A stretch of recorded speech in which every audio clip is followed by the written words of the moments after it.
Ciao a tutti, sono Stanislao, fondatore di SZ Performance, il vostro servizio per l'allenamento dell'arrampicata. Oggi parleremo di uno dei test che svolgiamo all'inizio di ogni collaborazione ed è il test sulle 3 ripetizioni massimali di trazioni, che si può anche indicare come 3 RM, ovvero rep max di trazioni. Sigla!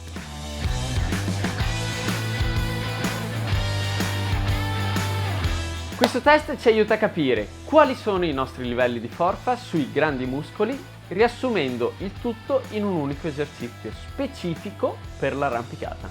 Per questo test utilizzeremo molti muscoli, tra cui gran dorsale, bicipiti, brachiale, brachio-radiale, capo lungo del tricipite e tanti altri muscoli che aiutano nella stabilizzazione del movimento. Se volessimo puntualizzare, il test è in tutto e per tutto un test submassimale, perché essendo un test sulle 3 ripetizioni, è come se facessimo circa il 90% del carico rispetto a un massimale vero e proprio su una singola ripetizione. Prima di iniziare dobbiamo attrezzarci per svolgere questo test e ci serviranno una sbarra, un imbrago, un moschettone, un cordino o uno spezzone di corda, dei pesi. Una volta preparato il tutto, inizieremo a scaldarci. Possiamo riscaldarci come facciamo solitamente prima di ogni allenamento.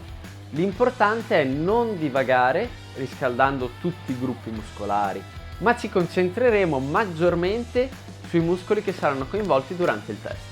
Dopodiché inizieremo ad approcciarci alle trazioni, eseguendo 5-6 trazioni a corpo libero o, nel caso fossero già per noi impegnative, possiamo svolgere questa prima serie anche con un elastico per ridurre il carico totale. Successivamente ci approcceremo al carico del test che, se conosciamo già quale potrebbe essere, possiamo fare degli incrementi importanti di 5-10 kg finché siamo lontani dal carico del 3RM, per poi ridurre gli incrementi a 5-2,5 kg man mano che ci si avvicina al carico del test.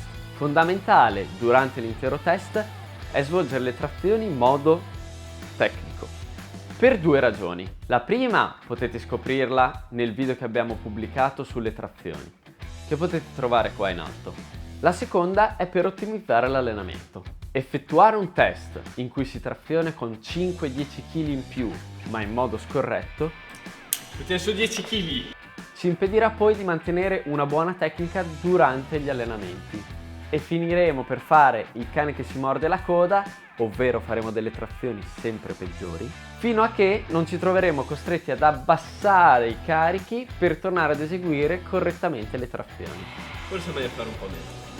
Per aiutarvi nella gestione del numero di ripetizioni da svolgere durante le serie di avvicinamento, vi faremo un esempio pratico. Se io pesassi 70 kg ed avessi un massimale teorico di 30 kg, raggiungendo un carico complessivo di 100 kg, consiglierei di svolgere il riscaldamento in questo modo. Una serie da 10 ripetizioni con il 30% del carico, una serie da 5-6 con il 50% del carico, una serie da 3-4 ripetizioni con il 60% del carico e per finire le ultime 2 serie una da 3 ripetizioni col 70% e una singola ripetizione all'80%.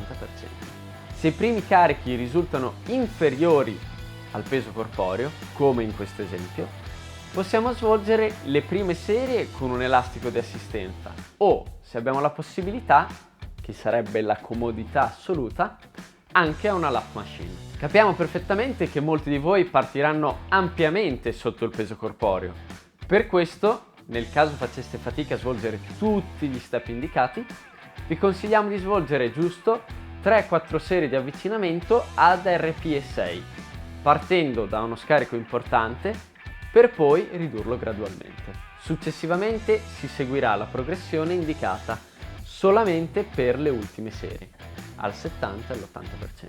Una volta finito il test, appuntiamo il sovraccarico utilizzato. Quando vedremo esercizi di trazioni a programma, con già indicato il carico di lavoro, sapremo che verrà sempre indicato il carico complessivo e quindi il peso corporeo più il sovraccarico e non esclusivamente il sovraccarico. Viene fatto così per permettere di svolgere progressioni più corrette e graduali, piuttosto che lavorare esclusivamente sul sovraccarico, che sarebbe molto più variabile. Per il test sulle 3 ripetizioni massimali è tutto, ci vediamo al prossimo test. Salut!